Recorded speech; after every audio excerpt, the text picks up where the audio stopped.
কৃষ্ণ শংকৰ গুৰু হৰি ৰাম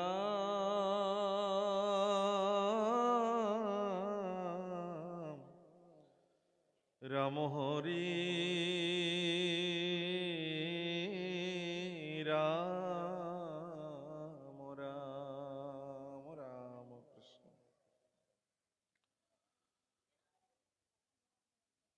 জয় নমো যাদৱ মাধৱ জনাৰ্দন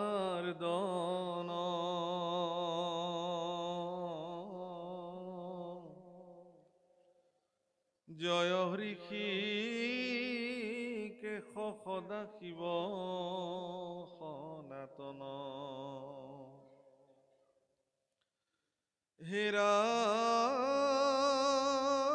প্ৰণত তাৰণ নাৰায়ণ নিৰাকাৰ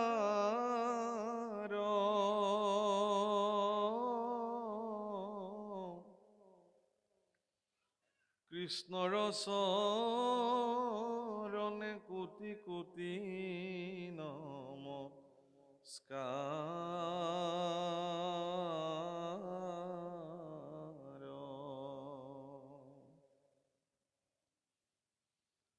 ৰাম নমো নমো ভগৱন্ত ভকতৰ নিধি হৰি কস্মৰণে আৰম্ভৰ সিদ্ধি ৰাম মহাভাগৱত কথা দশম স্কন্ধৰ বিৰচিলা পদ কৃষ্ণ কিংকৰ শংকৰ।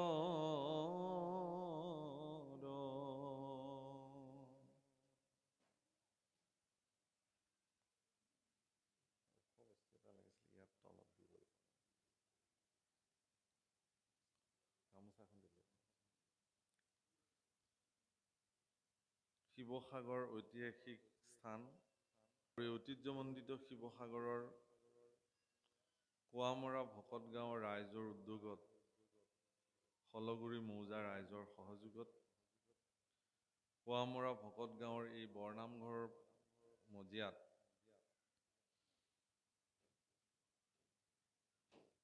চাৰিদিনীয়া বৰ্ণাঢ্য কাৰ্যক্ৰমণিকাৰে শ্ৰীমদ ভাগৱত শাস্ত্ৰৰ পাঠ আৰু ব্যাখ্যা অনুষ্ঠানৰ আজি দ্বিতীয় দিন। আৰু আজিৰ এই দ্বিতীয় দিনত আমাৰ নিচিনা এগৰাকী মূঢ়মতীক আপোনাসৱে ভাগৱত ব্যাখ্যাৰ কাৰণে আমন্ত্ৰণ কৰি আমাক কৃতাৰ্থ কৰিলে। জয় জয়তে আপোনাসৱৰ নিচিনা সজ্জনসকলক চৰণ দৰ্শন কৰিব পাই নিজকে ধন্য মানিছোঁ আৰু সমস্তৰে শ্ৰীচৰণত পুনঃ পুনঃ সেৱা নিবেদন কৰিছোঁ। আৰু আপোনাসৱে আগবঢ়োৱা দায়িত্বভাগ যথোচিত পালন কৰিবৰ নিমিত্তে আগবঢ়া হৈছে। হ'ব পৰা সকলো দোষাদোষ নিজ গুণে আপোনাসৱে মৰিক্ষণ নকৰিব বুলি পুনঃ সেৱা নিবেদন কৰিলোঁ।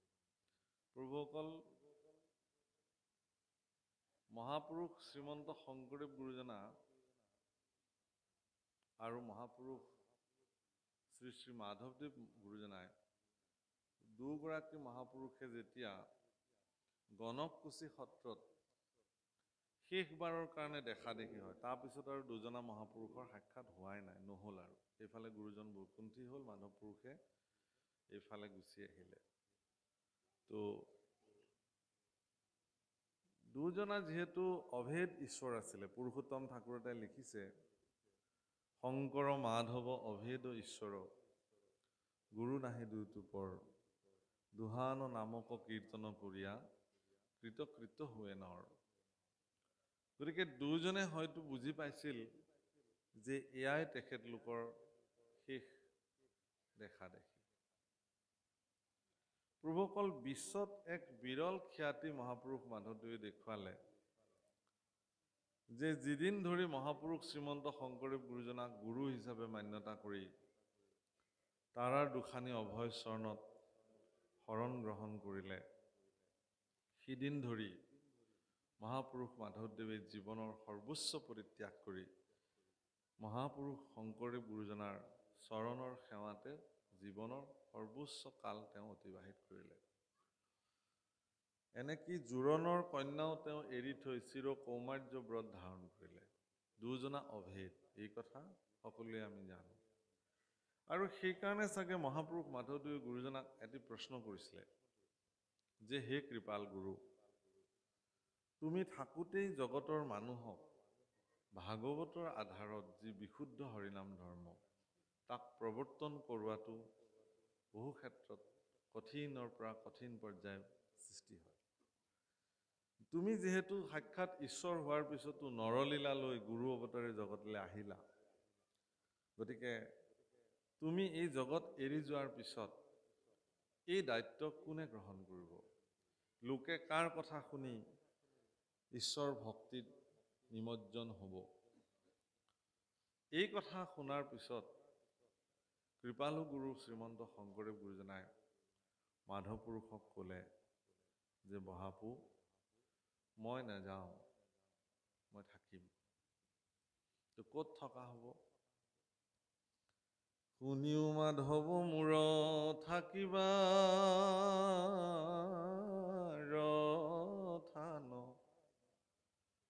দশম কীৰ্তন মূৰ মূৰ্তিৰে সমান। মই দশম আৰু কীৰ্তনতেই থাকিম। মাধৱ পুৰুষে বোলে বৰ উত্তম। মই আকৌ ভয়ে খাইছিলোঁ বিষয়টো। তুমি সাক্ষাৎ চৈতন্যৰূপে তোমাৰ বাংময় মূৰ্তিস্বৰূপ কীৰ্তন আৰু দশমতে তুমি থাকিবা। বোলে অকল ময়ে নহয়, তুমিও থাকিব লাগিব। ঘোষা নামে শাস্ত্ৰখানি তুমিও ৰচিবা, ৰত্নাৱলী ঘোষা মধ্যে তুমিও থাকিবা। গতিকে আজি ইয়াতে যি দশম ব্যক্ত হৈছে, এই দশম শাস্ত্ৰ মহাপুৰুষ শংকৰদেৱ গুৰুজনাৰ সাক্ষাৎ বাংময় মূৰ্তি, তেওঁ ইয়াত বিদ্যমান হৈ আছে। এইকাৰণে যে শ্ৰীমদ ভাগৱত শাস্ত্ৰৰ দ্বাদশ অধ্যায়ৰ ভিতৰত, দ্বাদশ স্কন্ধৰ ভিতৰত দশম স্কন্ধই এনেকুৱা এটা স্কন্ধ যে য'ত ভগৱন্ত পুৰুষৰ সমস্ত জন্ম কৰ্ম ইত্যাদিকে যিসমূহ লীলা মহাপুৰুষ ঈশ্বৰ পুৰুষে পৃথিৱীত সম্পাদিত কৰিলে, সেই সকলোসমূহ দশমত বৰ্ণন হৈছে। আৰু সেইকাৰণে যিহেতু সাক্ষাৎ ঈশ্বৰ পুৰুষেই শংকৰ স্বৰূপে জগতত আহিছে, গতিকে প্ৰকাৰান্তৰে আচলতে জগতৰ লোকক এই কথাটো প্ৰতিপন্ন কৰি থৈ গ'ল। প্ৰভুসকল মাধৱ পুৰুষে গুৰুজনাক চিনি পাইছিল। সেইকাৰণে এদিন নাৱেৰে ভটিয়াই গৈ থাকোঁতে গুৰুজনাৰ যি ৰূপ, সুন্দৰ ৰূপ, ত্ৰিভুৱন বন্দন দৈৱকী নন্দন, এই পদ তাত সেইদিনাখন মহাপুৰুষে ৰচনা কৰিছে, লিখিছে, ত্ৰিভুৱন বন্দন দৈৱকী নন্দন জোহৰি কংসক বৈৰী, জগজন তাৰণ দেৱ নাৰায়ণ শংকৰ সৌহি হৰি। গুৰুজনাই ক'লে বোলে অকণমান ঢাকি দিয়া, ইমান উন্মুক্ত কৰাৰ প্ৰয়োজন নাই, তুমি যি জানিছা আৰু। গুৰু বাক্য ৰাখি এই পদছোৱাত ঢাকি পেলালে। কেনেকে? ত্ৰিভুৱন বন্দন দৈৱকী নন্দন জোহৰি মাৰল কংস, জগজন তাৰণ দেৱ নাৰায়ণ শংকৰ তাকেৰি অংশ। কিন্তু এইখিনিতহে ঢাকিলে, বাকী ছোৱাত কিন্তু উন্মুক্ত কৰিছে। এইকাৰণে কৰিছে যে চাৰিবেদ শিৰোমণি মা যে যাকেৰি চৰণ বিকাশ, সৌহি দেৱ কৈলো কৈলোক শংকৰ দেৱ প্ৰকাশ। তদুপৰি কি কহব শংকৰ দেৱৰ মহিমা, জানি জ্ঞানী অন্ত নপায়, যাকেৰি চৰণ ৰেণু শিৰে পৰখি মুকুতি সুখ পায়। গতিকে মুকুতিৰ সুখ প্ৰদান কৰোঁতা বিশ্ব জগতত এগৰাকীয়ে আছে, তেওঁ হ'ল ঈশ্বৰ পুৰুষ স্বয়ং নিজে। কাৰণ প্ৰভুসকল আপোনাক সবে জানে যে ঈশ্বৰ পুৰুষক আমি এইকাৰণেই সৰ্বজ্ঞ ঈশ্বৰ বা সৰ্বশক্তিমান বুলি কওঁ যে অন্যান্য দেৱতাসকলৰ হাতত নথকা কেইটামান বিশেষ ক্ষমতা ঈশ্বৰ পুৰুষৰ হাতত আছে। তিনিটা বিশেষ ক্ষমতাৰে ঈশ্বৰ পুৰুষ ক্ষমতাশালী। এয়া কোনো দেৱতাক আজিলৈকে সেই দায়িত্ব ঈশ্বৰ পুৰুষে অৰ্পণ কৰা নাই। তাৰে প্ৰথম জনাই হ'ল তেওঁ কালৰ অধিকাৰী। ভগৱান কালৰ অধিকাৰী, মানে সময়ৰ তেওঁ অধিকাৰী। ঈশ্বৰ পুৰুষৰ ব্যতিৰেক ব্ৰহ্মা আদি কৰি কোনো দেৱতা কালৰ অধিকাৰী হ'ব নোৱাৰে। দ্বিতীয়তে তেওঁ মায়াৰ অধিকাৰী। ব্ৰহ্মা আদি কৰি জীৱ-জগত মায়া সজ্জা মাজে আশ্ৰয় ঘুমতি যায়। সকলোবিলাক মায়াৰ অধীনত আছে, কিন্তু মায়াৰ অধীশ্বৰ হিচাপে একমাত্ৰ জগতত প্ৰতিষ্ঠা লাভ কৰি থকা, প্ৰদৰ্শিত হৈ থকা ঈশ্বৰ পুৰুষৰ বাহিৰে কৃষ্ণ ব্যতিৰেকে বেলেগ নহয়। আৰু ৩ নম্বৰটো হ'ল তেওঁ মোক্ষৰ অধিকাৰী। অৰ্থাৎ কোনোবা এজন জীৱ সংসাৰ বন্ধনত যেতিয়া আমি চব জীৱবিলাকে বান্ধ খাই আছোঁ, এই বন্ধনত থকা জীৱবিলাকক মুক্ত কৰি মোক্ষ প্ৰদান কৰাৰ অধিকাৰ কেৱল আৰু কেৱল ঈশ্বৰ পুৰুষৰ হাততেই আছে, বাকী কোনো দেৱতাৰ হাতত নাই। এতেকেহে কৃষ্ণ ভজন্য। সেই প্ৰভুসকল, সেইকাৰণে দশম স্কন্ধ শুনিলে সাক্ষাৎ ভগৱন্তক শুনা যায়। দশম স্কন্ধ শুনিবৰ কাৰণে পৰম ভাগ্যৰ প্ৰয়োজন, পৰম কৃপা হ'ব লাগিব ঈশ্বৰৰ, তেতিয়াহে কোনোবাই দশম স্কন্ধ শ্ৰৱণ কৰিব পাৰে। ইমান মহিমাযুক্ত অধ্যায়। যি কি নহওক, সেই দশম স্কন্ধ আজি ব্যক্ত হৈছে। মহাপুৰুষ শ্ৰীমন্ত শংকৰদেৱ গুৰুজনাই দশম স্কন্ধ আৰম্ভণিতে কৈছে যে হৰিক স্মৰণে আৰম্ভৰ হৌক সিদ্ধি। ঈশ্বৰ পুৰুষক স্মৰণেৰে তেওঁৰ আৰম্ভণি সিদ্ধি হোৱাৰ কাৰণে প্ৰাৰ্থনা কৰিছে। প্ৰভুসকল, গুৰুজনাই সমস্ত লোকৰ কাৰণে কিছুমান আদৰ্শ থাপি থৈ গৈছে। দশম স্কন্ধৰ প্ৰাৰম্ভণিৰ এই পদ জনাৰ দ্বাৰা আমাক সকলোকে এটা কথাই কৈছে যে আমি আমাৰ দৈনন্দিন জীৱনৰ যি কাৰ্যই সম্পাদিত নকৰোঁ কিয়, সকলো কাৰ্য কৰাৰ আগতে ভগৱন্ত পুৰুষক স্মৰণ কৰি সম্পাদিত কৰিব লাগে। যি ব্যক্তিয়ে তেওঁলোকৰ জীৱনৰ সকলো কৰ্ম ভগৱানক স্মৰণ কৰি সম্পাদিত কৰে, সেই কাৰ্য অসিদ্ধি হোৱাৰ কোনো প্ৰশ্নই নুঠে। ভগৱানত সমৰ্পিত সকলো কৰ্মই আপোনাৰ জীৱনত সিদ্ধি হ'ব। তেনে সৎকৰ্ম সকলো ঈশ্বৰক সমৰ্পিত কৰি কৰিব লাগে। ইয়াত সেইকাৰণে আকৌ ডাঙৰ কথা কৈছে, দশম মহাভাগৱত কথা দশম স্কন্ধৰ বিৰচিলা পদ কৃষ্ণ কিংকৰ শংকৰ। ইমান এগৰাকী বেদজ্ঞ পুৰুষ হোৱাৰ পিছতো অৱনিশি চাৰি বেদ বিচাৰি, দিনে ৰাতিয়ে বেদ বিচাৰ কৰিব পৰা এগৰাকী মহাপুৰুষ, ইমান বিদ্যৎ পুৰুষ হোৱাৰ পিছতো মহাপুৰুষ গুৰুজনাই কিন্তু সৰ্বদা নিজকে কি বুলি কৈছে যে আমি কিংকৰ, দাসৰো দাস, অধম, পামৰ, মোহমতী এই বুলি কৈছে। আৰু আমিবোৰে অকণমান কথা যদি জনা হওঁ, অকণমান যদি গীত পদ আওৰাবলৈ পৰা হওঁ, কোনোবাই যদি আমাক মোহমতী বুলি কয়, আমাৰ ভীষণ খং উঠি যাব। আমাক যদি কোনোবাই অযোগ্যতা প্ৰতিপন্ন কৰিব খোজে, এই কথাত আমি ব্যথা পাওঁ, দুখ পাওঁ। সেইকাৰণে সেই বাপসকল, ভাৰতবৰ্ষত যিমানবিলাক মহাপুৰুষ আছে, পঞ্চদশ শতিকাত যিমানবিলাক মহাপুৰুষে ভক্তি আন্দোলনৰ সূচনাত সকলোৱে অগ্ৰণী ভূমিকা গ্ৰহণ কৰিছিল, সেই মহাপুৰুষসকলৰ তুলনাত মহাপুৰুষ শ্ৰীমন্ত শংকৰদেৱ গুৰুজনাৰ জীৱন দৰ্শনৰ এটা বিশেষ বৈশিষ্ট্য হ'ল কি, যে তেওঁ আত্মলঘিমাৰে নিজক প্ৰতিপন্ন কৰিছে। অৰ্থাৎ মহাপুৰুষে নিজকে দাসৰো দাস, কিংকৰৰো কিংকৰ এই বুলি নিজৰ আত্মপৰিচয় প্ৰদান কৰিছে। মহাপুৰুষ মাধৱদেৱেও গুৰুজনাক অনুকৰণ কৰি কি বুলি লিখিছে নামঘোষাত, নুহুজানাই আমি চাৰি জাতি,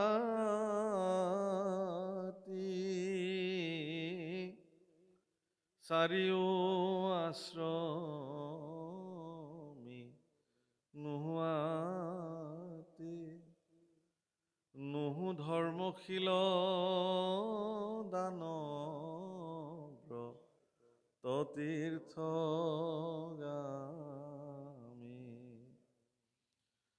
কিন্তু পূৰ্ণানন্দ সমুদ্ৰৰ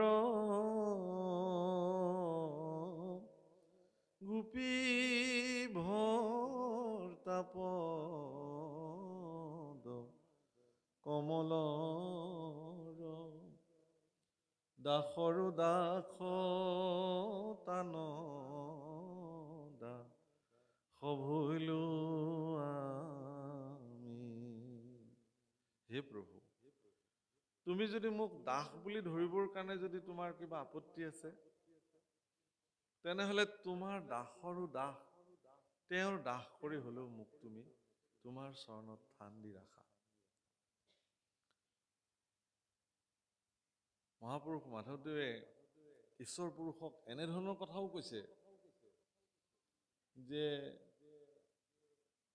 মই তোমাৰ দাস হৈ গলে মোৰ এনেকুৱা দাসত্ব মই তোমাক তোমাৰ সেৱা কৰিম, হয়তো তুমিও মোৰ দাস হৈ যাব পাৰা। কাৰণ যিজনে ভগৱানৰ দাসত্ব স্বীকাৰ কৰে, ভগৱান তেওঁৰ দাস হৈ যায়। এইটো ভগৱানৰ চৰিত্ৰ। হে ভগৱান, তুমি এই সন্দেহটো দূৰত থৈ দিয়া, মই কেতিয়াও তোমাক মোৰ দাস হবলৈ নিদিওঁ। থৈও নিজৰ ভৃত্যৰ অধীন কৰি, তেতিয়াহ'লে তোমাৰ ভৃত্যৰ অধীন কৰি মোক ৰাখা, তেতিয়া তুমি মোৰ দাস হ'ব অন্তত নালাগে।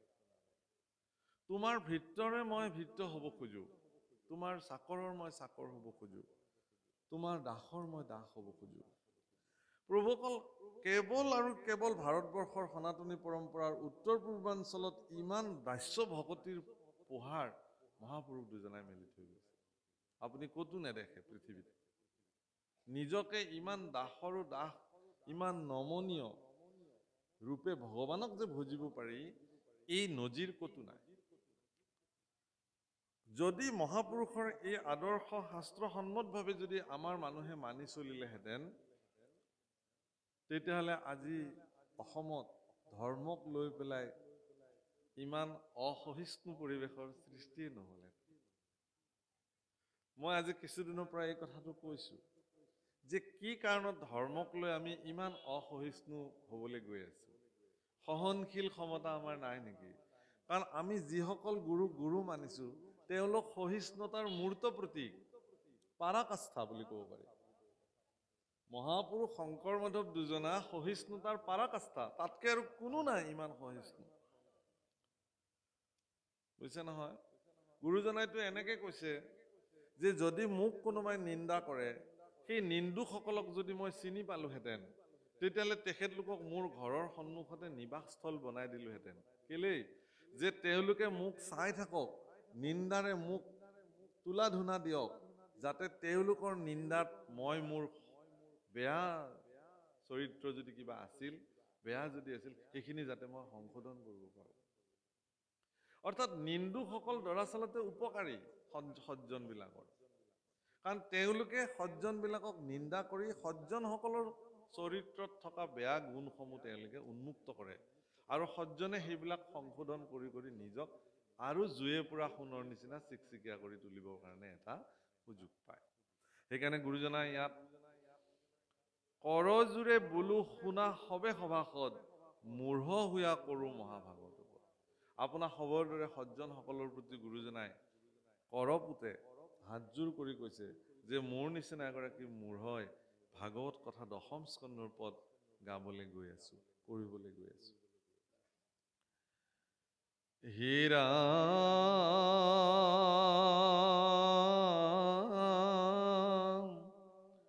কৰজোৰে বোলো শুনা সবে সভাসদ,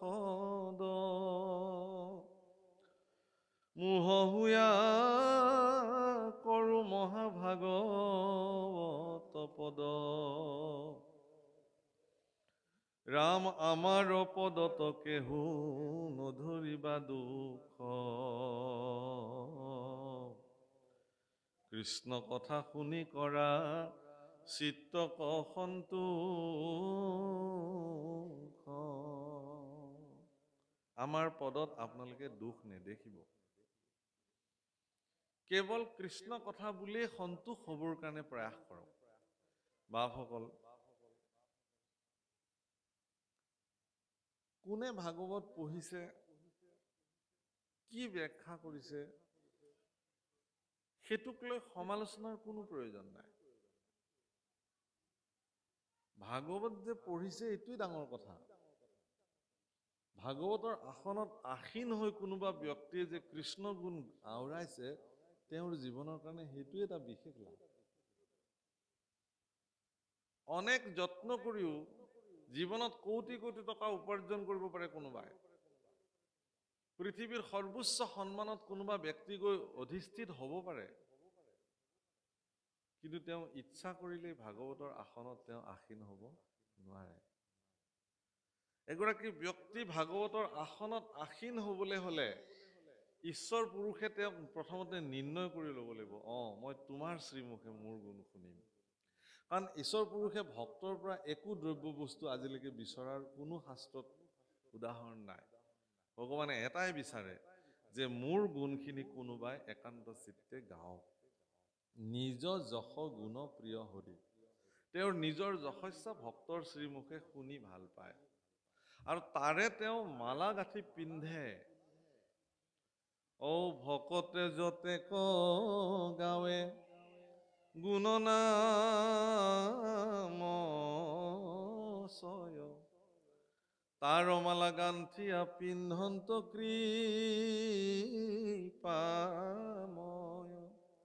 ভকতে যিমান ঈশ্বৰৰ গুণ গায় সেই প্ৰত্যেকটো গুণেই তেওঁ মালা হিচাপে, পুষ্পমালা হিচাপে পঞ্চবৰ্ণৰ বনমালা তেওঁ ডিঙিত পৰিধান কৰি থাকে। শাস্ত্ৰত এটা কথা বৰ্ণন কৰিছে যে ভগৱন্ত পুৰুষে যি পঞ্চবৰ্ণৰ বনমালা পৰিধান কৰে সেই বনমালাধাৰৰ দুটা বিশেষ বৈশিষ্ট্য আছে। ঈশ্বৰ পুৰুষৰ ডিঙিত থকা বনমালা ভাগৰ দুটা বিশেষ বিশিষ্টতা কি? তাৰে প্ৰথমটোৱে কৈছে যে সেই বনমালা ভাগ কণ্ঠৰ পৰা আপাদ পৰ্যন্ত চৰণলৈকে ওলমি থাকে। বাকী কোনো মালা, তেওঁতো আৰু অন্যান্য মালা পৰিধান কৰে, পৰিধান নকৰে। আচলতে মালাবোৰ নিজে ভগৱানৰ ডিঙিত পৰিধিত হৈ থাকে। আমি মালা পিন্ধি থাকো, ভগৱানে নিপিন্ধে। মালাবোৰ গৈ নিজে ভগৱানৰ শৰীৰত অলংকৃত হয়। একেবাৰে কৌস্তৱমণিৰ পৰা প্ৰাৰম্ভ কৰি সাতখৰি, হেমহাৰ, বৈজন্তীমালা, গজমুক্তাহাৰ ইত্যাদি তেওঁ পৰিধান কৰিছে।